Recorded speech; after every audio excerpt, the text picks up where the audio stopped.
지난 유대 새해 라피 펠릭스 할퍼는 우리가 7년 기간에 접어들 것이라고 예언했습니다.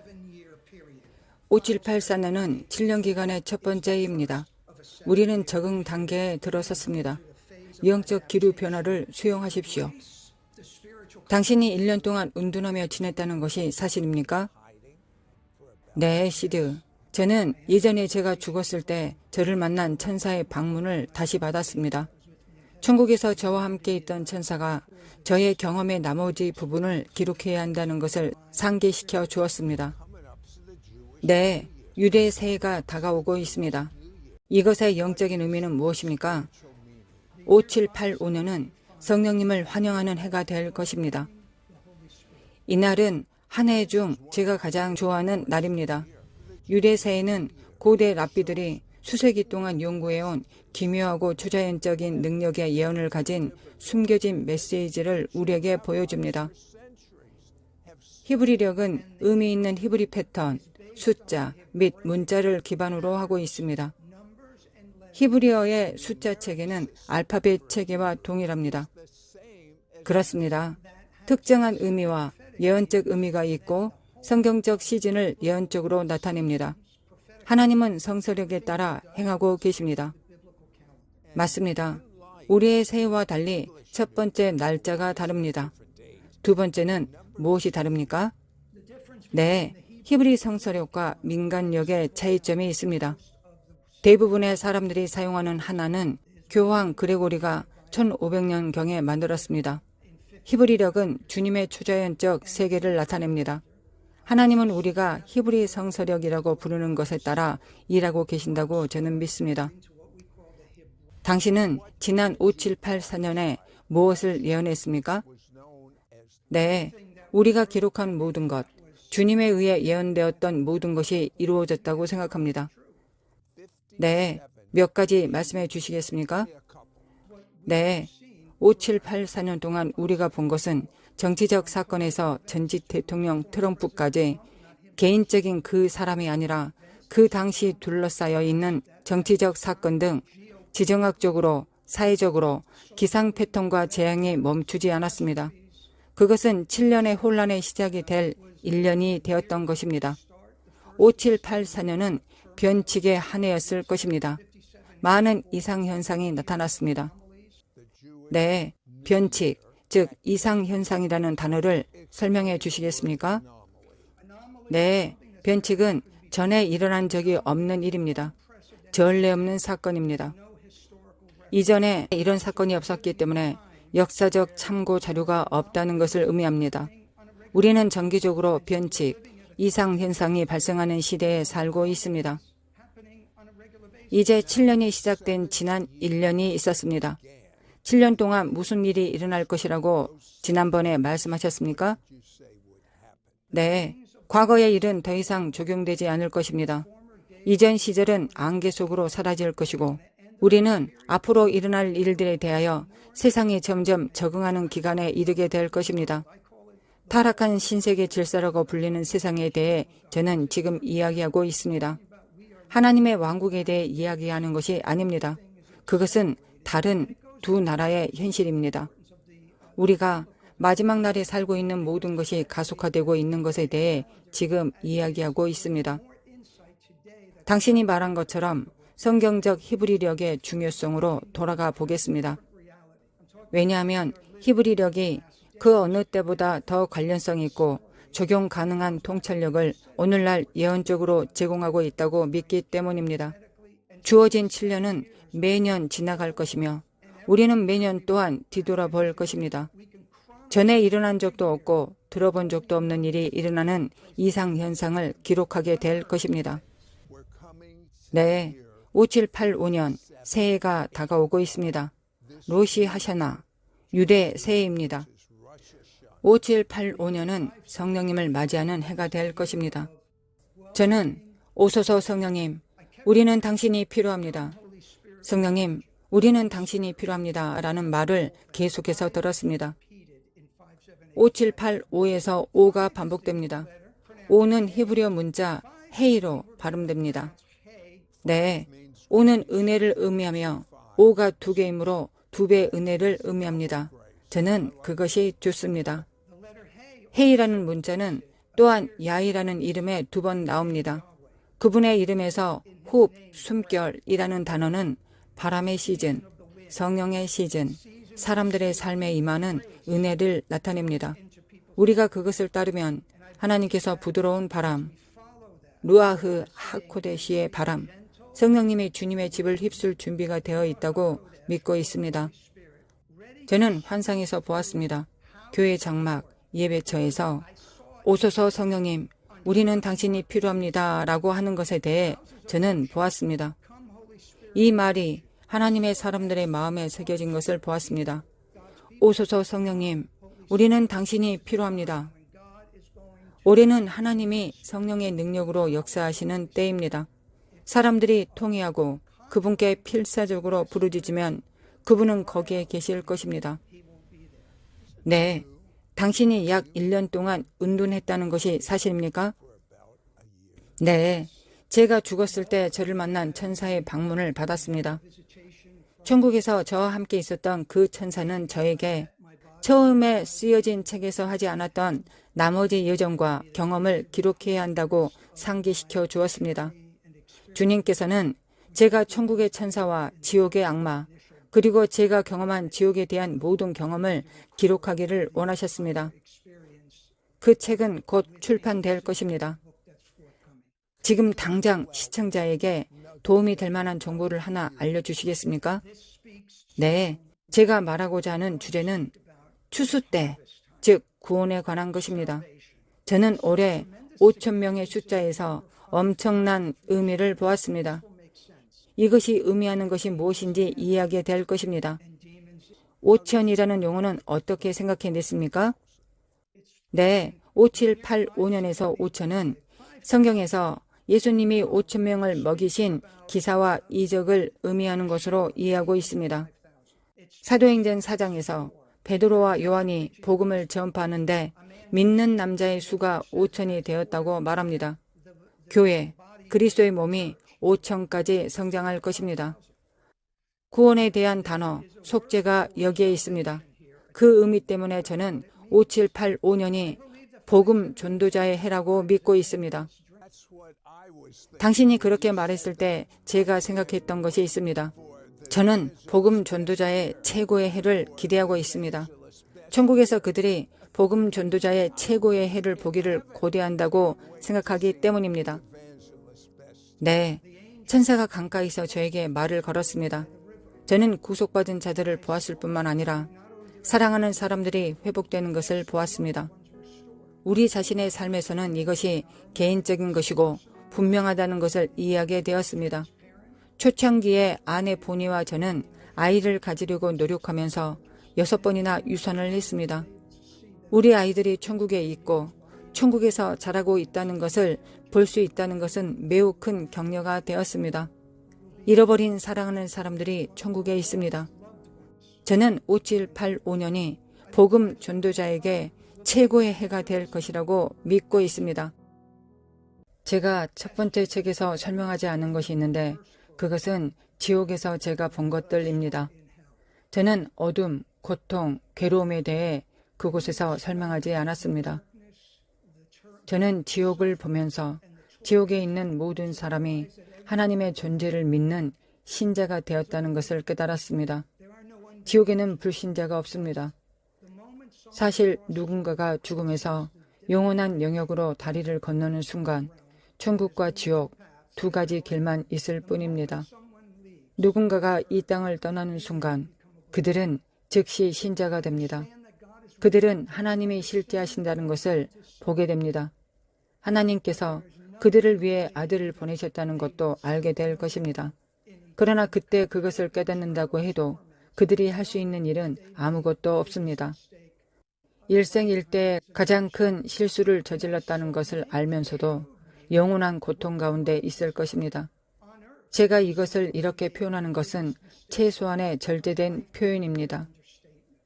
천사가 저에게 그들이 이 땅에 살 때 그들의 삶이 어땠는지 보여주는 것을 보았습니다. 그들 중 일부는 의사, 변호사, 기업가, 발명가였습니다. 저는 하나님을 섬기지 않았지만 겉으로 보기에 종교적 열심이 있는 광신자였던 과거 종교 지도자였던 사람들을 보았습니다. 저는 십자군 전쟁에 참여한 사람들이 지옥에 앉아 있는 것을 보았습니다. 그들이 심판을 받고 지옥에 갔기 때문에 당신은 이미 그들이 심판을 받고 있다고 생각할지도 모릅니다. 하지만 사람이 지옥에 갔다고 해도 천국과 달리 마지막 심판을 또 기다리고 있습니다. 지옥에 있는 모든 사람은 그곳에서의 만료일이 있습니다. 이 땅에서의 사형수와 같은 의미일 것입니다. 한 번 더 마지막 심판을 거쳐 불못에 가기를 기다리고 있습니다. 지옥에서는 더 큰 심판을 받는 사람들이 있습니다. 예를 들어 반역한 천사들처럼 반역한 자들은 지옥에서 더 낮은 영역에 있습니다. 그들을 위해 예비된 곳이 있습니다. 하나님을 대적하여 가장 극악하고 반역적인 범죄를 저지른 특정 개인들을 위해 예비된 장소가 있습니다. 저는 사람들에게 온영으로 둘러쳐진 보혈의 능력을 보여주고 싶습니다. 우리를 둘러싸는 테두리만이 아니라 저는 예수와의 보혈로 둘러싸여 있습니다.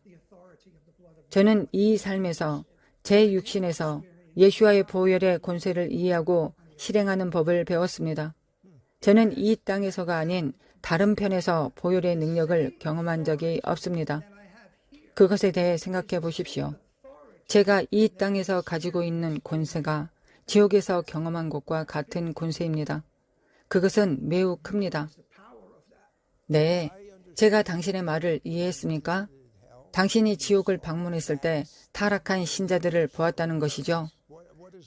이것이 한 번 구원받으면 영원히 구원받는 것과 무슨 상관이 있습니까? 네, 저는 제 영으로 한 젊은 여성을 보았습니다. 그녀는 믿음 안에서 자랐지만 타락했고 하나님을 거역하였습니다. 사람들은 그녀에게 하나님의 말씀을 증거하고 증거하였습니다. 성령님이 그녀를 다시 살리시기 위해 그녀 안에서 역사하셨지만 그녀는 그것을 거부했습니다. 그날 그녀는 교통사고를 당하고 죽었습니다. 그녀는 신앙 속에서 자랐지만 하나님을 거역했습니다. 그녀는 누구도 상상할 수 없을 만큼 가장 어둡고 용서받지 못하는 곳에서 자신을 발견했습니다. 하나님이 천국을 만드셨듯이 지옥을 만드셨습니다.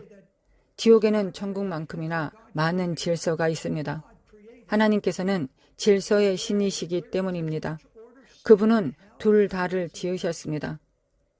저는 예전에 천국의 메시지에 집중하곤 했지만 지금은 사람들에게 이것을 증거하는 자신을 발견하게 됩니다. 저는 사람들에게 묻습니다. 당신은 천국이 예약되었습니까? 그들은 저에게 예약이 무슨 뜻인지 물어봅니다. 만약 오늘이나 내일, 모레 당신에게 무슨 일이 일어난다면, 만약 당신의 생명이 마치 밤에 환영이 오는 것처럼 계획 없이 끝난다면 천국에 예약되어 있어야 합니다. 만약 당신이 천국에 예약되어 있지 않으면 기본적으로 지옥에 예약되어 있는 것입니다. 둘 중 하나입니다. 이 땅을 떠나서는 그것을 할 수 없습니다. 사전 예약을 해야 합니다. 그것은 한 가지 방법으로만 가능합니다. 그리고 매우 그 방법은 간단합니다. 예수님, 제 삶에 들어오셔서 저를 하나님의 자녀로 삼아 주소서. 어린 양의 생명책에 기록되어 있어서 제가 천국에 갔을 때 천사들의 환영 잔치에서 영접받기를 원합니다. 저는 죽어서 죽음의 천사가 아닌 생명의 천사의 영접을 받기 원합니다. 여러분이 천국을 예약하면 곧 얻게 될 것입니다. 네, 시청하는 사람들이 예수님의 주권에 그들의 삶을 온전히 헌신하도록 인도해 주시겠습니까? 우리를 위해 기도해 주시겠습니까? 물론입니다. 아브라함과 이삭과 야곱의 하나님 아버지, 보좌에 앉아 계시고 당신의 눈은 여기저기 움직이시며 항상 모든 삶을 지켜보고 계십니다. 모든 삶을 아시고 이해하십니다. 당신은 그들의 기쁨을 보시고 그들의 고통을 보시고 그들의 영적 믿음 상태와 그들의 영적 불신 상태를 보십니다. 저는 구체적으로 그 사람에게 말하고 싶습니다. 사랑 안에서 말씀드립니다. 당신은 불신 가운데 살고 당신의 삶에 예수와 예수님의 이름을 받아들이지 않았습니다. 당신은 반드시 받아들여야만 합니다. 지금 이 시간, 이 순간이 당신에게 절대적으로 중요합니다. 당신은 제 음성의 소리를 듣습니다. 예수님을 당신의 주님과 구주로 받아들이라는 권면을 버리지 마십시오. 더 이상 시간이 없습니다. 앞으로 일어날 일들이 있습니다. 당신은 믿음 앞으로 나아와야 합니다. 지금 이 순간 당신에게 말하고 싶습니다. 이 말씀으로 예수님을 받아들이십시오. 사랑하는 예수님, 사랑하는 예수와 그분의 히브리어 이름입니다. 나는 당신을 나의 주님이자 구세주로 받아들입니다. 나는 당신을 나의 왕으로 받아들입니다. 나는 당신을 나의 삶을 인도하시는 분, 나의 발걸음을 인도하시는 분으로 받아들입니다.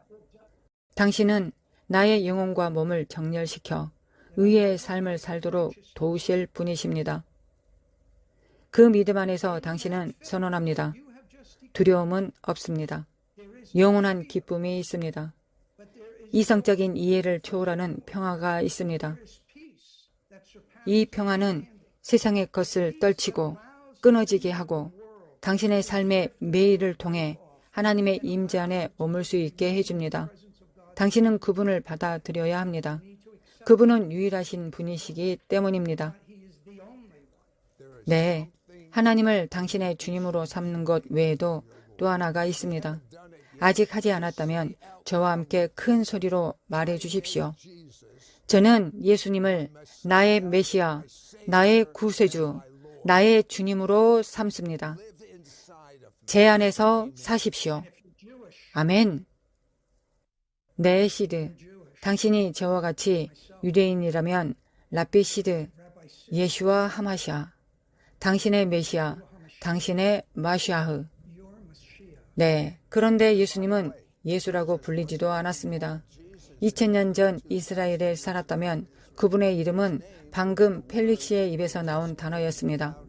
예슈와 하마샤, 예슈와 메시아. 그분의 어머니 마리아가 예슈아라고 불렀습니다. 이제 우리가 절실히 하나님의 은혜와 그분이 우리를 부르시는 아브라함의 문으로 들어가기 위한 바람이 필요하다고 말합니다. 네, 하나님이 아브라함의 이름을 아브라함으로 바꾸셨을 때 그의 이름에 헤이라는 문자를 추가하여 그에게 아브라함이라는 소리를 주셨습니다. 그것은 거의 숨과 같이 나오는 것입니다. 올해는 성령님의 숨, 헤이가 더욱 강화되는 시즌이자 1년이 될 것이라는 것은 우연이 아닐 것입니다. 2배로 이것이 강화되었기 때문입니다. 강화된 계시는 5, 7, 8, 5년을 가리킬 것이라고 저는 믿습니다. 아브라함은 우르에서 부르심을 받았습니다. 네, 5784는 또한 우르라는 단어와 관련이 있으며 그것은 드러낸다는 것을 의미하고 있습니다. 우르는 아브라함이 나오도록 부르심을 받은 곳입니다. 맞습니다.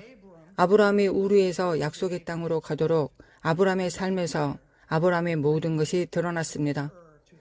저는 지금 아브라함이 믿음의 걸음을 걷게 된 여정에 대해 말하고 있습니다. 하나님이 우리를 이 아브라함의 여정으로 보내시고 믿음의 걸음을 내딛게 하실 때 먼저 모든 것이 드러납니다. 우리의 두려움, 우리의 염려, 과거의 관점에서 우리가 소중히 여기는 것들, 친숙한 것들, 이 모든 것이 아브라함의 여정과 관련이 되어 있습니다. 저는 많은 사람들이 성숙해졌다고 믿고 있습니다. 지금이 이때입니다. 사이드 라인에 있었던 사람들이 무르익은 때입니다. 사람들은 타이밍을 기다리고 있습니다.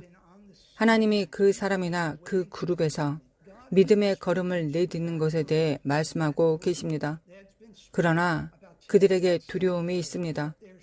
익숙한 것, 소중히 여기는 것에서 떠나는 것에 대한 두려움이 있습니다. 이것이 우르가 의미하는 것이고 아브라함의 여정에 해당됩니다. 그것이 5785년에 일어날 것입니다. 익숙한 것을 뒤로하고 떠나는 것을 두려워하지 마십시오. 믿음으로 걸어 나가는 것을 두려워하지 마십시오. 하나님을 신뢰하고 그분이 당신을 부르신 길을 따르십시오. 네, 펠릭스. 과거에 효과가 있었던 것을 의지하는 것이 이 새로운 시즌에도 효과가 있을까요? 네, 저는 아브라함의 여정이라고 말하고 싶습니다. 아브라함의 여정을 어떻게 상상할 수 있을까요? 믿음의 삶이기 때문입니다. 믿음은 당신의 삶에서 이것을 이해하는 것과 같습니다. 어느 날은 당신이 스타쉽 엔터프라이즈의 기장이 되어 전에 가본 적이 없는 곳으로 가고 다음 순간에는 모든 것이 무너질 것 같이 느껴지는 타이타닉호의 선장처럼 느껴집니다. 마치 엘리야처럼 양자 스윙을 가집니다. 또한 어느 날은 엘리야가 이 땅에서 가장 사악한 왕과 싸우고 있고 바알 선지자 450명, 아세라 선지자 400명을 쓰러뜨렸습니다. 또한 다음 순간 그는 타이타닉호의 선장과 같습니다. 갈멜산 나무 아래서 주님, 이세벨이 저를 쫓아와 죽이려고 합니다. 라고 부르짖습니다. 그에게 무슨 일이 일어났습니까? 제가 세상에서 직장을 그만두었을 때 45세였습니다. 저는 가족을 어떻게 부양해야 할지 몰랐습니다. 그것을 뒤로하고 떠나야 했기 때문입니다. 45세 때 47번가에서 주님이 말씀하신 것을 분명히 기억합니다. 저는 다이아몬드와 금 사업을 했기 때문에 뉴욕에서 일했고 한 회사의 부사장이었습니다. 주님께서 말씀하셨습니다. 너의 직위를 사임하기 원한다. 너의 퇴직금과 저축금을 청산하고 그것을 사역에 바치라. 너의 재산을 제로로 만들기 원한다. 내가 모세를 인도했던 것처럼 너를 이끌기 원하기 때문이다. 저의 미들네임, 즉 중간 이름은 모세였습니다. 하지만 그때 그 시점에서는 저의 이름과 연결시키지 못했습니다. 제가 브루클린에서 유대인 아내에게 이 말을 하기 위해 집에 가는 것을 상상해 보십시오. 특히 6개월 전에 집을 지은 이후 대출금이 많았고 아이들은 7살쯤이었습니다. 이것이 주님께서 저에게 하라고 하신 말씀이었습니다. 저의 아브라함의 여정이었습니다. 당신이 하나님의 음성을 알고 당신의 영에 확증이 있다는 것을 알 때 누구에게도 확증을 받지 못할 수도 있습니다. 제가 그렇지 못했기 때문입니다. 그 말씀을 확증해 주는 사람이 아무도 없었습니다. 하지만 나머지는 히스토리, 그분의 이야기입니다. 주님께서 놀라운 일을 하셨습니다. 우리는 재앙으로 가는 길에 있었을 수도 있습니다. 지금 이 간증을 듣는 사람들은 제 말을 이해할 것입니다. 하나님께서 그들에게 말씀하시는 길로 나아갈 준비가 되어 있습니다. 그것이 5785의 의미입니다. 많은 사람들이 그들의 우르를 떠나고 있습니다. 그것은 그들이 알고 있는 전부입니다. 그들은 가족의 환경을 떠날 것입니다. 그들은 어떻게 생계를 유지할지 모를 수도 있습니다. 저는 하나님이 우리의 근원이라는 믿음으로 살아야 한다고 100% 믿고 있습니다. 당신이 할 수 있다는 것도 저는 알고 있습니다. 저는 지금 72세이고 초자연적인 공급에 대한 너무 많은 간증을 할 수 있습니다. 그것은 결코 대차 대조표에 작성되지 않고 계산기로 계산할 수 없습니다. 우리는 믿음의 사람들이 필요합니다. 그곳이 왕국의 능력이 있는 곳이기 때문입니다. 네, 당신은 흥미로운 용어를 사용하고 있습니다. 아브라함의 문이 열리도록 당신의 가죽에서 나오라고 말했습니다. 네, 시드. 제가 왜 그렇게 말했는지 알고 싶습니까? 5785는 히브리어로 가죽, 덮개라는 의미와 연관이 있기 때문입니다. 창세기 3장 21절에서 아담과 하와가 죄를 지은 후에 하나님이 그들에게 가죽옷을 만들어 주셨습니다. 우리는 그것이 속죄를 말하는 것임을 알고 있습니다. 그들이 죄 가운데 있었기 때문에 하나님으로부터 그들이 숨었습니다. 구원의 큰 물결이 이 세상 책에서 나오는 것을 볼 것이라고 저는 믿습니다. 더 깊은 의미를 이해하고 싶은 많은 사람들이 있습니다. 사람들은 영적인 질문을 하기 시작할 것입니다. 가장 분별력이 없고 비영적이고 구원받지 못한 사람조차도 오늘날 세상에서 무슨 일이 일어나고 있는지 혼란스러워하고 있습니다. 저는 5785년 시작에 하나님이 사람들을 복음에 더 열리도록 인도하실 것이라고 믿고 있습니다. 당신은 그것을 볼 것입니다. 당신은 그것에 대한 간증이 될 것입니다. 네, 당신은 곰 예언에 대해 언급했습니다. 곰이라는 단어는 어디에서 나왔습니까? 네시드. 5784년에 제가 지혜를 위해 기도할 때 그때 동시에 나온 것입니다. 저는 영 안에 있었고 아래를 내려다 보았습니다. 곰이 땅을 터벅터벅 걷고 있었고 나라를 터벅터벅 걸으면서 모든 것을 찢어버리는 것을 보았습니다. 네, 제가 선지자에 대해 흥미를 느끼는 것은 무엇인지 아십니까? 여러 번 그들은 살면서 그것을 경험을 합니다. 당신에게 무슨 일이 일어났습니까? 실제 물리적 곰에 대해 말하고 있습니다. 네, 그것이 중요합니다. 저는 지난 2주 동안 이 말씀의 최종본에 대해 준비하고 있었기 때문에 하나님께서 저에게 쓰라고 주신 것을 느끼는 것과 주님께서 말씀하시는 것을 적고 있었습니다. 그리고 창밖을 내다보았습니다. 처음으로 큰 검은 곰이 우리 집 앞 현관 계단 앞에 앉아 있었습니다. 이런 일은 전에 한 번도 없었습니다. 이 검은 곰은 그냥 앉아 있었습니다. 저는 곰을 바라보았고 곰도 저를 쳐다보았습니다. 제가 겪은 이 일이 그것과 상관이 있습니다. 5785에 대한 두 가지 중요한 사건에서 우리가 얻게 될 일에 중요합니다. 우리는 검은 곰의 실제 방문에 대한 실제 예언적 표징을 가지고 있습니다. 그 시즌 또한 5784년이 단지 곰의 한 해가 아니라는 것을 말해줍니다. 5784년은 곰의 시즌의 시작이었고 이것은 7년 동안 지속될 것입니다. 새로운 규범들이 터벅터벅 세워지고 새로운 질서가 확립될 것입니다. 세계 질서를 향해 새로운 조각들이 자리 잡고 있다는 것을 저는 알고 있습니다. 네, 왜 곰 때문에 이런 일이 일어나는 것을 볼 수 있다고 말하는지 말씀해 주시겠습니까? 그 곰이 이 일과 무슨 관련이 있습니까? 네, 곰은 시대의 상태와 관련이 있습니다. 사람들은 찢기는 것을 볼 것입니다. 과거의 것은 찢겨서 더 이상 존재하지 않을 것입니다. 그렇다면 지금과 메시아의 재림 사이에서 모든 것이 항상 했던 사이클, 주기처럼 흘러가지 않을 것이라고 말하는 것이 공정할까요? 좋고 나쁘고 10년은 좋고 10년은 나쁠 것입니다. 남은 기간 동안 우리는 쇠퇴 모드에 있을까요? 이것을 알고 계시나요? 네, 사회는 주기를 거칩니다. 경제도 주기를 거칩니다. 정치도 마찬가지입니다. 하지만 성경 속 영적 예언적 궤적은 주기를 거치지 않습니다. 우리는 적그리스도 질서의 접근이 지속적으로 강화되는 가운데 살고 있습니다. 우리는 지구 전역에서 적그리스도 영이 나타나는 것을 봅니다. 이것은 변하지 않을 것입니다.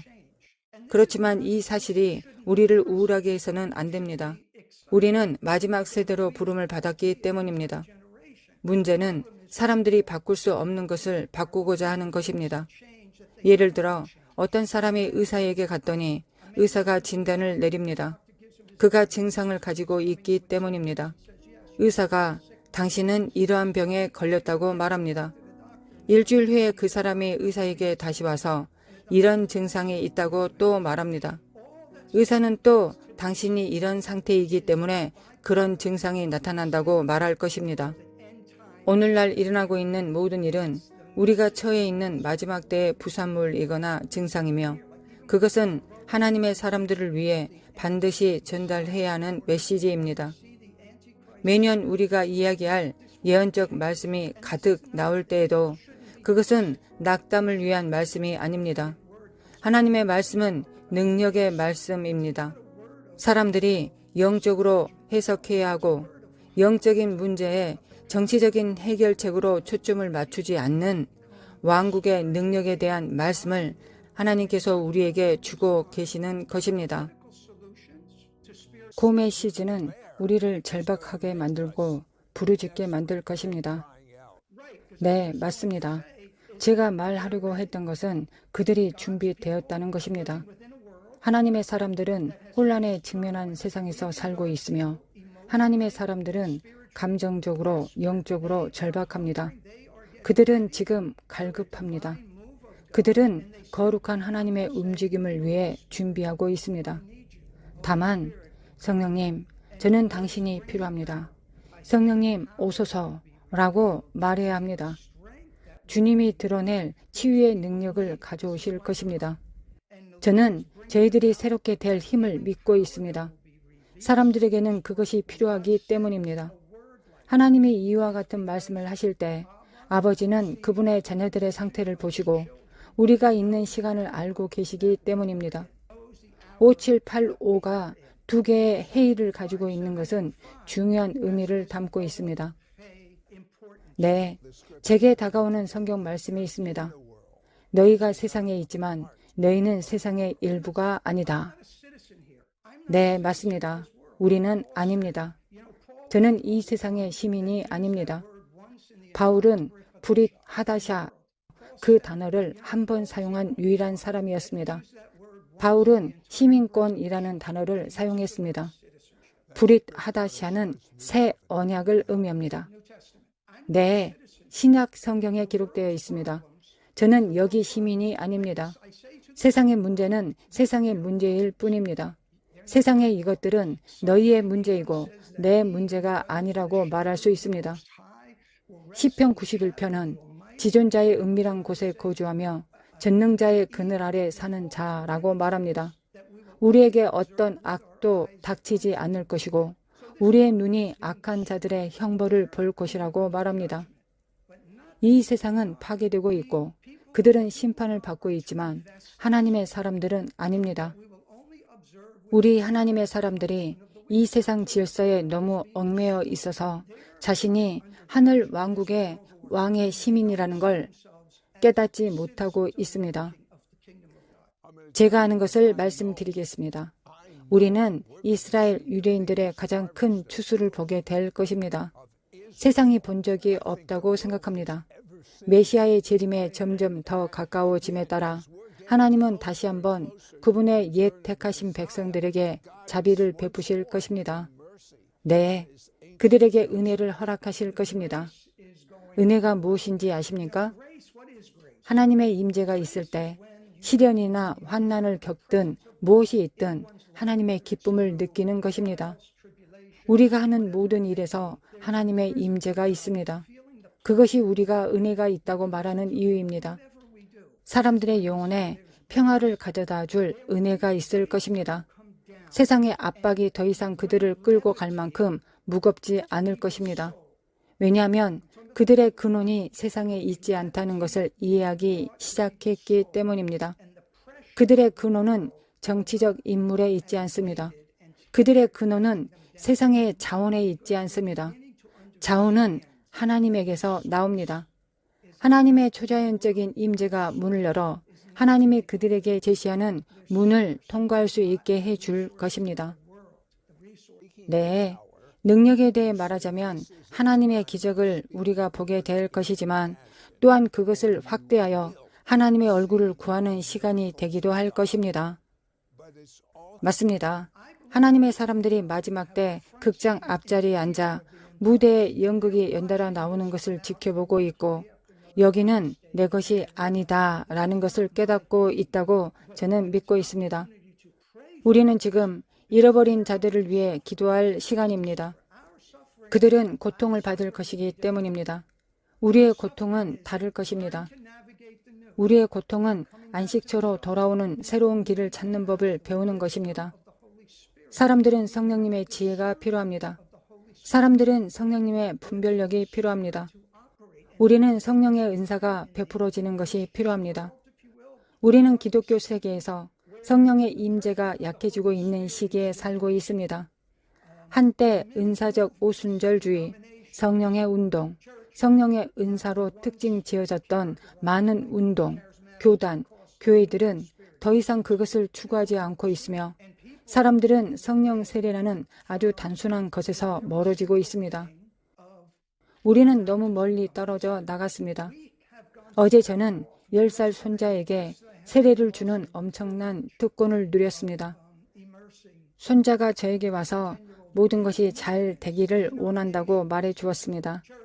왜냐하면 손자가 물에 잠겨야 했기 때문입니다.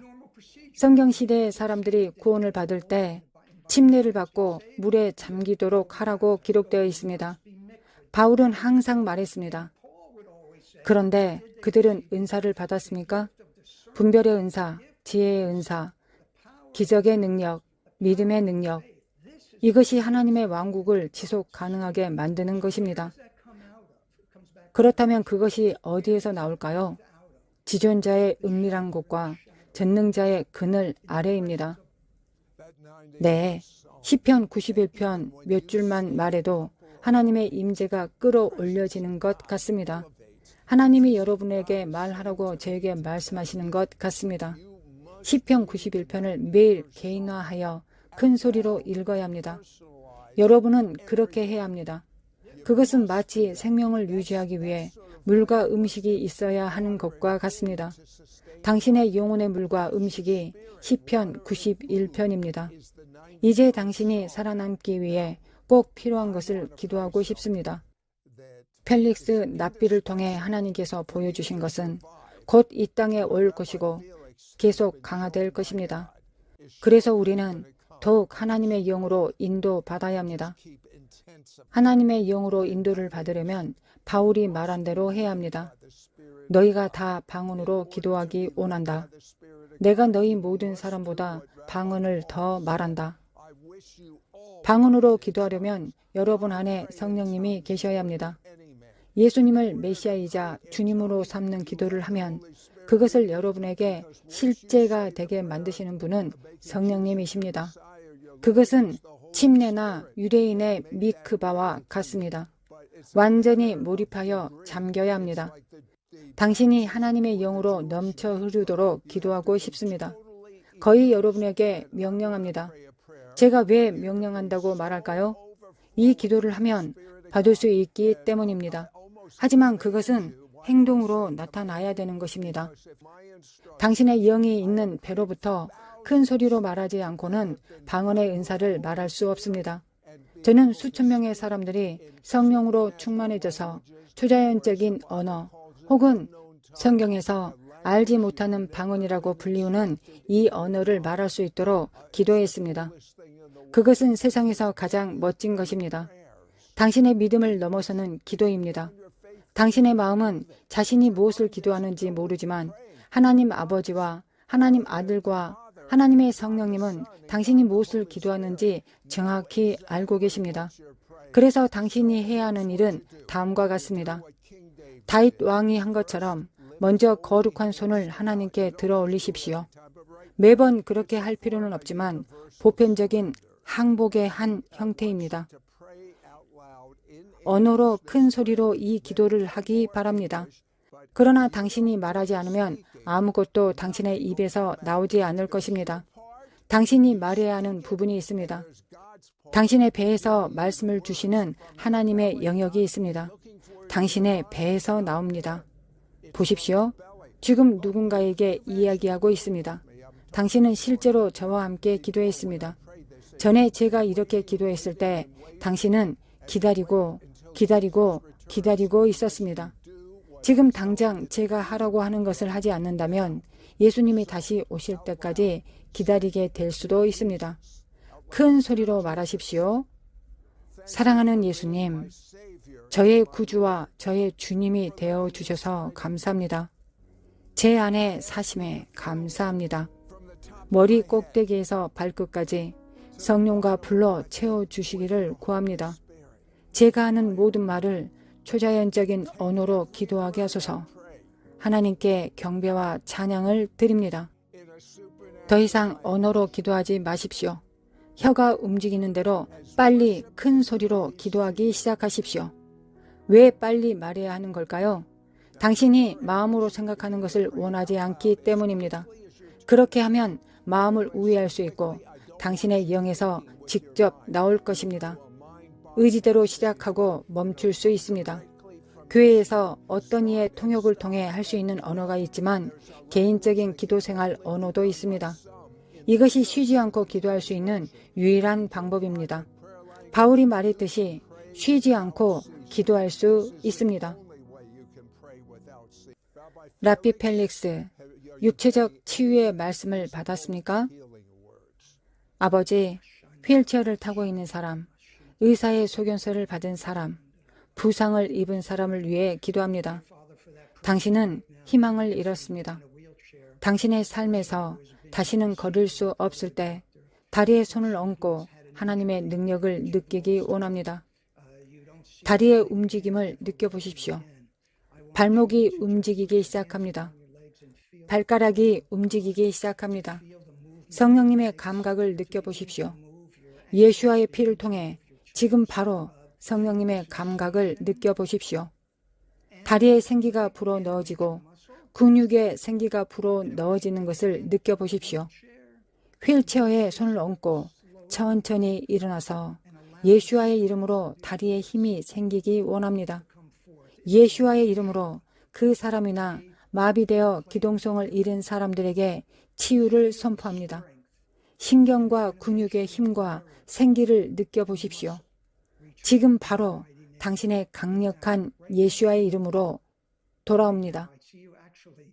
지금 당신이 다리를 느끼기 시작하는 것을 봅니다.